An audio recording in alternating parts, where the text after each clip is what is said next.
Mahabubnagar municipal కార్పొరేషన్‌లో ఎవ్వరి నోట విన్నా ఒకే మాట. మేయర్ రిజర్వేషన్ మార్పు.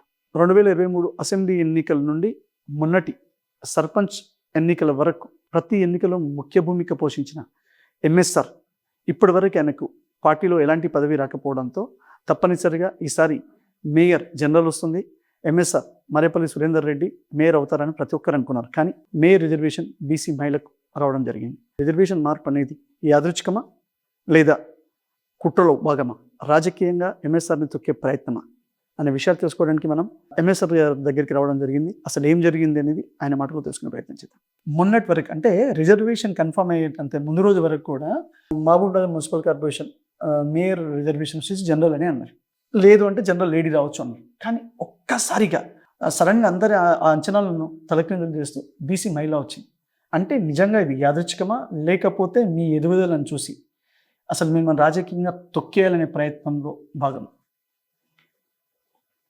రాజకీయంగా తొక్కేయాలనే ప్రయత్నంలో భాగమై రేవంత్ రెడ్డి గారి నాయకత్వంలో ఉన్నటువంటి కాంగ్రెస్ ప్రభుత్వాన్ని బ్లేమ్ చేసే ప్రయత్నం ధైర్యం ఎవరు చేయకపోవచ్చు అని నేను అనుకుంటా ఉన్నా. నాకు తెలిసినంత వరకు సరే అది జరిగిపోయింది. రిజర్వేషన్లో భాగంగా ఆ బీసీ డెడికేటెడ్ కమిటీ ఏదైతే ఉందో దాని ద్వారా వచ్చిన దానిని బట్టి అయ్యింది అని నేను అనుకుంటా ఉన్నా. సరే కానీ 5 జనరల్ సీట్లు ఉన్నాయి కదా, దాంట్లో భాగంగా జనరల్ మెజారిటీగా జనరల్ పాపులేషన్ ఉన్నది కూడా మామ్నార్ కాన్స్టిట్యున్సీ నియోజకవర్గం అని అనుకున్నా. జనరల్ కానీ జనరల్ మహిళ కానీ వస్తుందని మనస్ఫూర్తిగా ఆశించినమాట వాస్తవం. దానికి విరుద్ధంగా ఆ కమిటీ ఇచ్చిన రిపోర్ట్లకు ఆధారంగా ఈ రిజర్వేషన్ వచ్చిందని అనుకుంటున్నా. ఏదేం జరిగినా మనం రిసీవ్ చేసుకోవాలి, యాక్సెప్ట్ చేయాలి. జీవితం అనేది ఇది సాగిపోవాల్సిన జీవితం కాబట్టి మనం దాన్ని పార్టీకి అనుగుణంగా పార్టీకి లోబడి మనం రిసీవ్ చేసుకొని ముందలుకోవాలని అనుకుంటా ఉన్నాం. మహబూబ్‌నగర్లో ఉన్న మేధావులతో మాట్లాడితే తెలిసిన విషయం ఏంటంటే మిమ్మల్ని ఎమ్మెల్యే ఎన్ఎం శ్రీనివాస్ రెడ్డి గారి భవిష్యత్తు రాజకీయాలను అడ్డుకట్ట వేయడానికి ఎవరో ఒక ఢిల్లీ స్థాయి నాయకునితో ఇక్కడ మహబూబ్‌నగర్లో ఉన్న కొందరు నాయకులు కలిసి, ఎందుకంటే ఇప్పుడు మీరు మేయర్ అయితే రేపటినాడు ఎమ్మెల్యే ఎన్ఎం శ్రీనివాస్ రెడ్డికి ఇంకా అంటే నెక్స్ట్ కూడా మళ్ళీ ఎమ్మెల్యే కావడానికి మీ తోడ్పాటు ఉంటుంది. రేపటినాడు వేరే వాళ్ళకి సంబంధించిన ఎమ్మెల్యే చేయాలనే ఉద్దేశంతో అందరు కలిసి ఒక కుట్ర చేసి మీకు మేయర్ రాకుండా బీసీ తీసుకొచ్చిందని అంటున్నారు. అది ఎంతవరకు వస్తుంది?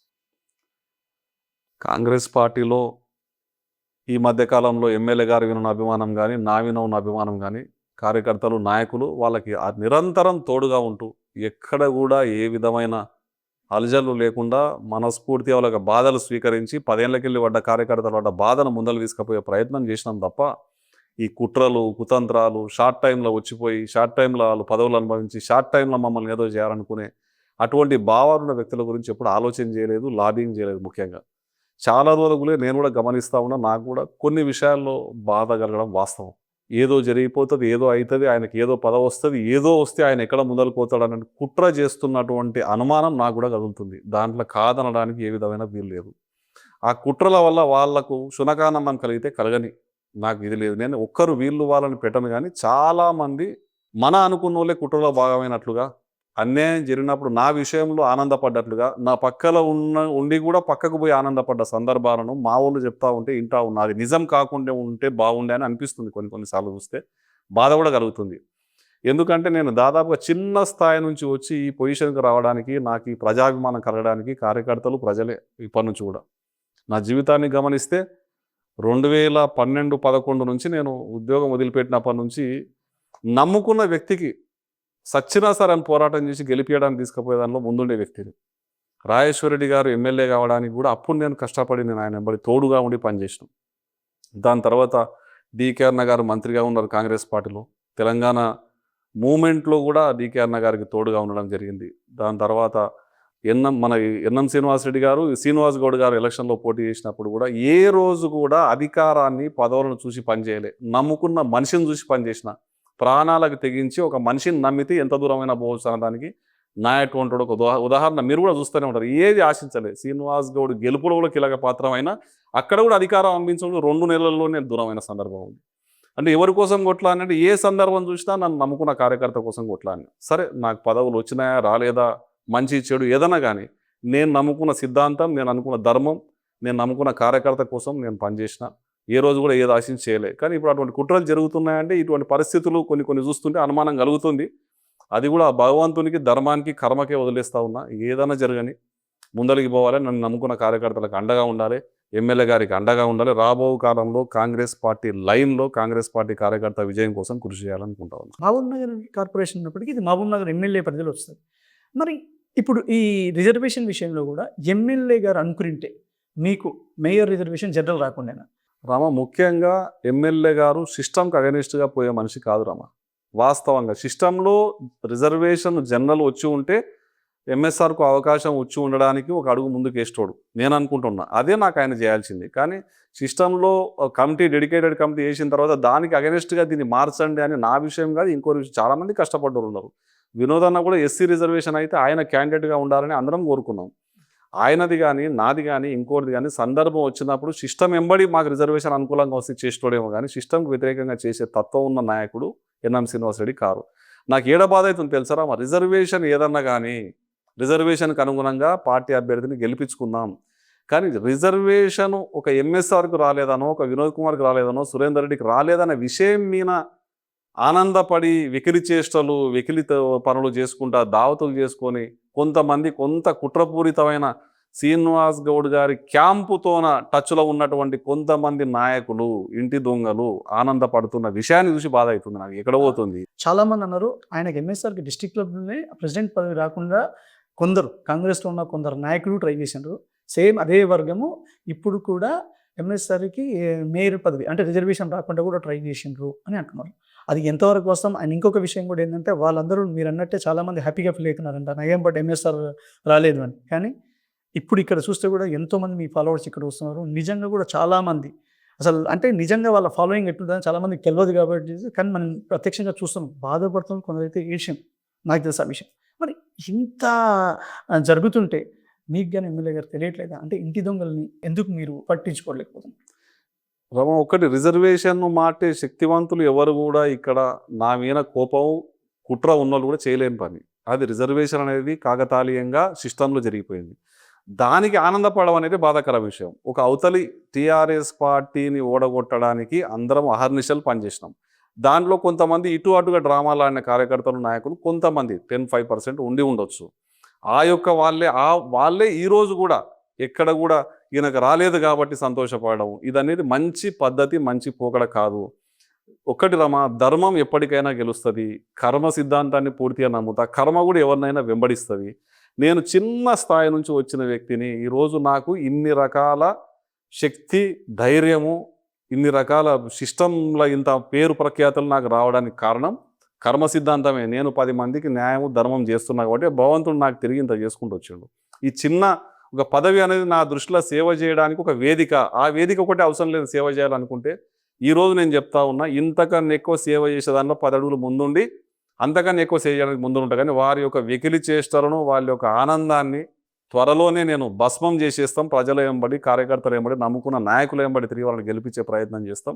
ఆ వెకిలి చేష్టల నాయకులకు ఒకటి చెప్తా ఉన్నా, ధర్మము, కర్మ గొప్పది. అవి రెండు మిమ్మల్ని కూడా వెంటాడుతాయి. ఒక మనిషి బాధపడుతుంటే నవ్వాలనే ఆలోచన ఉన్న వాళ్ళందరినీ కూడా కర్మ వెంటాడుతుంది. నేను మాత్రం నమ్ముకున్న కార్యకర్తకు, నమ్ముకున్న ధర్మానికి, నమ్ముకున్న ఎమ్మెల్యే గారికి, పార్టీకి పనిచేయడానికి ఎప్పుడు మనస్ఫూర్తిగా, నా యొక్క మనస్సాక్షి పరంగా మనస్ఫూర్తిగా నేను ఎంబడి గెలిపించే ప్రయత్నం చేస్తాను. చాలామంది ఏమనుకుంటున్నారు, అయిపోయి ఎంఎస్ఆర్కి అంతకుముందు డిస్ట్రిక్ట్లో ప్రెసిడెంట్ రానిలేము, తర్వాత మీకు ఇంకా పార్టీ నుండి జనరల్ సెక్రటరీ అంటే టీపీసీసీ జనరల్ సెక్రటరీ పదవి వచ్చేదంటే కూడా సేమ్ ఆపిన్రు అని తెలిసింది ఆ వర్గం.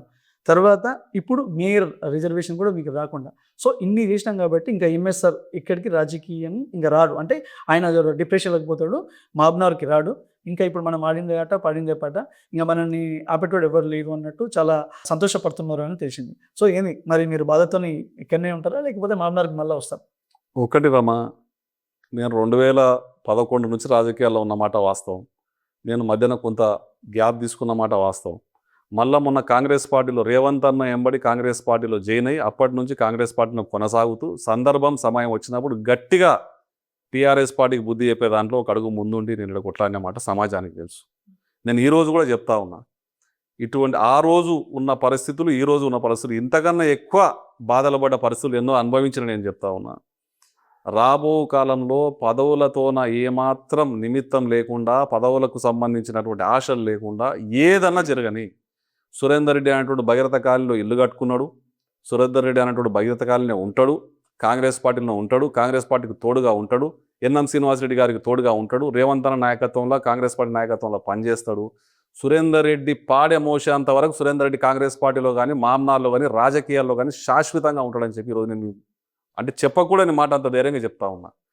రాజకీయాల్లో ఉంటాడు కంపల్సరీ. నా పాడే మోసే వరకు పాలమును వదిలిపెట్టేది లేదు. ఏం జరుగుతుంది రమాయంగా? ఎప్పుడో పిల్లలు చిన్నగా ఉన్నప్పుడే ఒక అడుగు ఆలోచన చేసి ఉండొచ్చు. కానీ ఈరోజు చెప్తా ఉన్నా చాలు, దేవుడిచ్చిన ఈ యొక్క శక్తి సామర్థ్యాలు, దేవుడిచ్చినటువంటి ఈ జీవితం ఎన్నో గుణపాఠాలు నేర్పింది, ధైర్యంగా పోరాడే తత్వం నేర్పింది. ఇంకా వదిలిపెట్టేది లేదు. ప్రజలకు, కార్యకర్తలకు, కాంగ్రెస్ పార్టీకి అండగా నా శాయశక్తుల 24 గంటలు ఉంటాను. నా పాడే మోస వరకు పాలమును వదిలిపెట్టే సమస్యనే లేదని చెప్తా ఉన్నారు. ఎంఎస్ఆర్ ఉంటే అది బీఆర్ఎస్ పార్టీకి కానీ బీజేపీకి కానీ చాలా టఫ్ ఫైట్. మీరు ఎందుకంటే ఆయన ఉన్నాడంటే డబ్బులకు వెనుకాడు, ఆయన కోసం నిస్వార్థంగా పనిచేసే కార్యకర్తలు ఉన్నారు, ఫాలోవర్స్ ఉన్నారు అని అనుకున్నారు. కానీ ఇక్కడ ఎంఎస్ఆరే ఏదైతే రేస్ నుండి పోయినట్టు రిజర్వేషన్ మారింది కాబట్టి ఇప్పుడు ఉన్నోళ్ళు పెద్ద మాకు టఫ్ కాదు అనుకుంటాం. సో ఇది బీఆర్ఎస్కి చాలా బలంగా మారే అవకాశం కూడా ఉంది. సో దీన్ని ఎలా అధిగమించబోతుంది ఈ పార్టీ? ఫస్ట్ మనం కార్పొరేషన్లో 50కి పైచిలకు స్థానాలు గెలవాలి. ఎవరి కార్పొరేషన్ డివిజన్ సీట్లో వాళ్ళు గెలుచుకోవాలి. దాని తర్వాత ఎమ్మెల్యే గారి నాయకత్వంలో ఆ గెలవడానికి 50 పైచులకు గెలవడానికి అహర్నిశలు శ్రమించే దాంట్లో మేమందరం కూడా పాతదాలో ముందలికి పోతాం, ముందు ఉంటాం కూడా. దాని తర్వాత పార్టీ, ఎమ్మెల్యే గారు, ఇదేంటంటే టౌన్ ఆయన కాన్స్టిట్యున్సీకి సంబంధించిన టౌన్ కాబట్టి పార్టీ, ఎమ్మెల్యే గారు ఏ నిర్ణయం తీసుకున్నా, ఏ నాయకుని వైపు చూపినా ఆ నాయకునికి చేయడానికి మేము అందరం సహకరిస్తాం. దానికి మించి మేము ఇప్పుడే అనౌన్స్ చేసేదో ఎవరో ఒకరి పేరు చెప్పోదలేదు. ఎవరి కార్పొరేషన్, ఎవరి డిజైన్ వాళ్ళు గెలుచుకోవాలా. ఎమ్మెల్యే గారికి లాయల్గా ఉంటూ, పార్టీకి లాయల్గా ఉంటూ, కార్యకర్తలకు అందుబాటులో ఉన్నట్టు ఏ నాయకత్వాన్ని అయినా సరే ప్రోత్సహిస్తాం. వాళ్ళను ముందుకు తీసుకుపోయేదానిలో ముందుంటాం. ఈ యొక్క టీఆర్ఎస్ పార్టీ వెకిలి చేష్టలు ఏదో జరిగిపోతుంది, ఏదో అయిపోతుందంటే ఇంతకు 2 ఇంతలు 3 ఇంతలు 100 ఇంతలు ఎక్కువగా సురేందర్ రెడ్డి కష్టపడతాడు. వాళ్ళని నమ్ముకున్న కార్పొరేషన్లో, వాళ్ళని నమ్ముకున్న ప్రతి డివిజన్ నుంచి నిలబడే కార్యకర్తను గెలిపించుకోవడానికి, నాయకుని గెలిపించుకోవడానికి అహర్నిశలు శ్రమిస్తా. ఈ మొత్తం నెల రోజులు మొత్తం పార్టీ వేరే నా సొంత పనులు పక్కకు పెట్టి అదే ఎజెండాగా భావించి ఎమ్మెల్యే గారికి తోడుగా ఉండి, పార్టీకి తోడుగా ఉండి ఆ ప్రయత్నంలో ఇంకా ఎక్కువ కష్టపడతాం. నాకు మేయర్ అభ్యర్థికి అవకాశం వస్తే ఎంత కష్టపడుతుంటామో దానికన్నా 2 ఇంతలు ఎక్కువగా కష్టపడి మా పార్టీ అభ్యర్థులను గెలిపించుకో దానిలో ముందుంటాం. మీరు 50 పైచిలకు రావాలని మీరు అంటున్నారు, అట్లా ప్రయత్నం చేద్దామని. కానీ మీరు ఒక ఆలోచిస్తే ఇంత పార్టీకి లక్షల కోట్లు ఖర్చు పెట్టిండ్రు, మీ స్థాయి నుంచి కూడా పోరాడుతున్నారు. ఏ దాంట్లో కానీ కాంగ్రెస్కి ఇదే చిన్న ప్రాబ్లం ఉంది పార్టీకి అంటే మీరు మీ స్థాయి నుంచి పోరాడుతున్నారు. ఇంత చేసి ఇంత లాయల్గా ఉన్న మీకే న్యాయం జరగలేదు.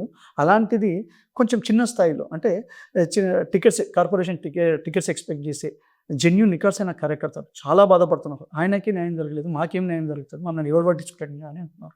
వారికి మీ సమాధానం? అట్లా ఉండదు రమా. ఇప్పుడు కాంగ్రెస్ పార్టీలో రిజర్వేషన్ల అంశం అనేది ఎన్నికల కమిషన్లో కానీ, డెడికేటెడ్ కమిటీ కానీ, రాష్ట్ర స్థాయిలో ఉన్నటువంటి అంశం రిజర్వేషన్లు. ఇక్కడ మన చేతిలో ఉన్నటువంటి అంశం కాదు. కానీ ఇక్కడ టికెట్లకు వచ్చే వరకు గెలుపు గుర్రాలు, పార్టీకి లాయల్గా ఉండేటోళ్ళు, సీనియారిటీ, రకరకాల అంశాలు వస్తాయి. వాటి అన్నింటిని పరిగణలోకి తీసుకొని ఎమ్మెల్యే గారు మంచి నిర్ణయం తీసుకుంటారు. ప్రతి ఒక్క సీనియర్ కాంగ్రెస్ పార్టీ కార్యకర్త గెలుపులో భాగమై ఉన్న ప్రతి ఒక్కరికి సీట్ వస్తుంది. రాకుంటే నామినేటెడ్ పోస్టులు వస్తాయి, వాళ్ళ స్థాయిలో వాళ్ళకి నామినేటెడ్ పోస్టులు వస్తాయి. కానీ కాంగ్రెస్ పార్టీలో ఈ ఎలక్షన్లో మాత్రం కరెక్ట్గా గెలుపు గుర్రాలకు ఎమ్మెల్యే గారు చూసి కాంగ్రెస్ పార్టీ సీనియర్ కార్యకర్తలకు, కొత్త వచ్చినలకు న్యాయం చేసి పార్టీని ముందరకు తీసుకుపోతారు. కంపల్సరీ మేమందరం తోడు ఉంటాం. అది ఆ అనుమానాలు పెట్టుకోవాల్సిన అవసరం లేదు. ఎంఎస్ఆర్ గారికి మేయర్ రాలేదు, కానీ ఎంఎస్ఆర్ గారు డిప్యూటీ మేయర్ రేస్లో ఉన్నారు అంటున్నారు. అది ఎంతవరకు వస్తుంది? రమ, ఈ రోజు వరకు నేను ఇంకా దాని మీద ఆలోచన కానీ రాజకీయం ఇది వస్తుంది అది వస్తుంది అని చేయలేదు. ఇప్పుడు చాలామంది కార్యకర్తలు, కాంగ్రెస్ కార్పొరేటర్ క్యాండిడేట్లు వాళ్ళకు టికెట్ల విషయంలో 2 రోజులు నేను అందుబాటులో లేకుంటుంది. టికెట్ల విషయంలో ఆ విషయంగా మాట్లాడుతున్నాము. ఎమ్మెల్యే గారు ఏ నిర్ణయం తీసుకున్నా శిరోధార్యంగా భావిస్తాం. ఎవరికి ఇచ్చినా, ఒక మైనార్టీకి ఇచ్చినా, మా దాంట్లోనే ఇంకోరికి ఇచ్చినా, ఎవరికి ఇచ్చినా శిరోధార్యంగా భావిస్తాం. నాకు ఇప్పుడు ఒకటి అనిపిస్తూ ఉంది, పదవులు అనేటివి ఇంపార్టెంట్ కాదు, నేను లైవ్గా ఆడ ఉండి పాలమూలలో ఉండి కార్యకర్తలలో కష్టాల్లో భాగంగా అవడం ఇంపార్టెంట్ అని నేను అనుకున్నా. అదే నేను మనస్ఫూర్తిగా స్వీకరిస్తున్నా. దేన్ని ఆశించకుండా కార్యకర్తలను నాయకుడు గెలిపించుకునే ప్రయత్నం చేస్తున్నా శాయశక్తుల. అది ఇంపార్టెంట్ కాదని, ఇప్పుడు ఆ అంశం ఇంపార్టెంట్ కాదని నేను అనుకుంటా ఉన్నా. అలా చివరగా మీకు మనం అంటే ఇంతవరకు నేను ఇంతకుముందు చెప్పినట్టు కూడా మీకు అప్పుడు అంటే డిస్ట్రిక్ట్ అప్పుడు ప్రెసిడెంట్ లేదు, తర్వాత పార్టీ నుండి మీరు జనరల్ సెక్రటరీ అనుకుంటే అది కూడా రాకుండా చేసిండ్రు, ఇప్పుడు కూడా మేయర్ రిజర్వేషన్ రాకుండా చేసిండ్రు. ప్లీజ్ రాబోయే కాలంలో జెడ్పీ చైర్మన్, మీరు ఆల్రెడీ జెడ్పీటీసీగా చేసి ఉన్నారు ఇంట్లోకి వెళ్ళి అమ్మగారు, సో జెడ్పీ చైర్మన్ ఎక్స్పెక్ట్ చేయొచ్చు అని? రామ, ఏది ఎక్స్పెక్ట్ చేయకూడదు రమా. ఇప్పుడు రాజకీయ పార్టీలు ఇప్పుడు నాకు ఉంది కదా, ఏది ఎక్స్పెక్ట్ చేయకూడదు. దేవుడు అనేటోడు ఉన్నాడు, అవకాశం వస్తుంది. ఎమ్మెల్యే గారు ఉన్నారు, రేవంత్ రెడ్డి గారు ఉన్నారు. జెడ్పీ చైర్మన్ కూడా ఏం రిజర్వేషన్ అవుతుందో, దానికి ఏం ఉందో, ఎలక్షన్ కమిషన్ ఏముందో, దాంట్లో కూడా బీసీ కమిషన్ ఏం చెప్తుందో, ఈ డెడికేటెడ్ కమిటీ ఏం చెప్తుందో మనకు తెలియదు. రిజర్వేషన్ రాకముందు మనం ఆశించడం తప్పు. దాంట్లో కూడా చాలామంది రేస్లో ఉన్నారు, చాలామంది ఆశావాహులు ఉన్నారు.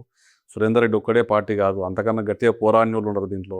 పాపం వినోద్ అన్న కూడా పార్టీ జెండా పట్టుకొని 40 ఏళ్ళకెళ్ళి దాంట్లోనే ఉన్నోళ్ళు ఉన్నారు. ఇంకా చాలామంది సీనియర్ నాయకులు ఉన్నారు, ఎంపీ వెంకటేష్ గారు ఉన్నారు. వాళ్ళందరికీ కూడా ఎవరెవరికి ఎక్కడెక్కడ న్యాయం జరగాలో రాసి పెట్టుంటే అక్కడ జరుగుతుంది. నా పాత్ర, నాకు ఇచ్చిన పనిని నేను స్వయంగా కష్టపడి ఎక్కడ కూడా దొంగ దెబ్బ తీయకుండా, ద్రోహం లేకుండా నాకు ఇచ్చిన పనిని నిబద్ధతతో చేయడమే నా యొక్క కర్తవ్యం. ముందు తర్వాత అంత భగవంతుని మీద, మా నాయకత్వం మీద వదిలేద్దామని అనుకుంటా ఉన్నాను. చివరిగా చాలామంది మీ ఫాలోవర్స్ కానీ నికాసైన కార్యకర్తలు కానీ చాలామంది మిమ్మల్ని కలవడానికి కూడా ప్రయత్నిస్తున్నారు. ఎంతోమంది నాకు కూడా అడిగితే మేము కూడా ట్రై చేస్తున్నాం, అందుబాటులో లేరని చెప్తున్నాను. అండ్ మీరు సీఎం మీటింగ్లో కూడా ఆ రోజే తెలిసింది, మీరు సీఎం మీటింగ్ నుండి వచ్చారు బాధతోనని తెలిసింది. సో మీ ఫాలోవర్స్ కానీ కార్యకర్తలకు కానీ మీరు ఏం చెప్పారన్న? నా తత్వం ఏంటంటే, నవ్వు వస్తే నవ్వాలి, ఏడుపు వస్తే ఏడవాలి, బాధ వస్తే బాధపడాలి, మూడిగా ఉంటే మూడిగా ఉండాలి, నటించకూడదు జీవితాన్ని. అవును, ఎస్, ఇది రిజర్వేషన్ జనరల్ వస్తుంది అనుకో, రాలేదు. ఆ రోజు మనసుకు బాధ కలిగింది. ఒక 2 రోజులు మనసుకు బాధ కలిగినట్లనే ఉండాలని ఉన్నాను నేను. ఆ రోజు వద్దు, నాకు అంతమంది ముందర నేను ఫేస్ చేయలేను కాబట్టి బాధ కలిగింది, రాలేకపోయినా. ఒక 2 రోజులు రిలాక్స్ అయిపోయినా, చాలామంది దగ్గర మాట్లాడినా, వదిలిపెట్టాను. కానీ నటిస్తాం అరమా, నవ్వు వస్తే ఏడిచినట్ల, ఏడుపు వస్తే నవ్వినట్ల చేయలేను. నాకు ఆ తత్వం కదా. అలా చాలామంది ఉంటారు, అది వేరే కేటగిరీ. నా కేటగిరీ అది కాదు. 24వ తేదీ నుంచి, ఇప్పుడు నేను 23వ తేదీ తిరుపతి పోతా ఉన్నా, భగవంతుని దర్శనం చేసుకుంటా ఉన్నా. ఏం జరిగినా ఆయన మీద వదిలేయాలని చెప్పి ఒక నిర్ణయం తీసుకున్న. భగవంతుడు, పార్టీ, నమ్ముకున్న నాయకత్వం, రేవంత్ రెడ్డి గారు, ఎమ్మెల్యే గారు, వీళ్ళందరూ ఆందోళనలో పనిచేయాలని గట్టి నిర్ణయించుకొని తిరుపతి పోయి దేవుని మొక్కుతామని అనుకుంటున్నా.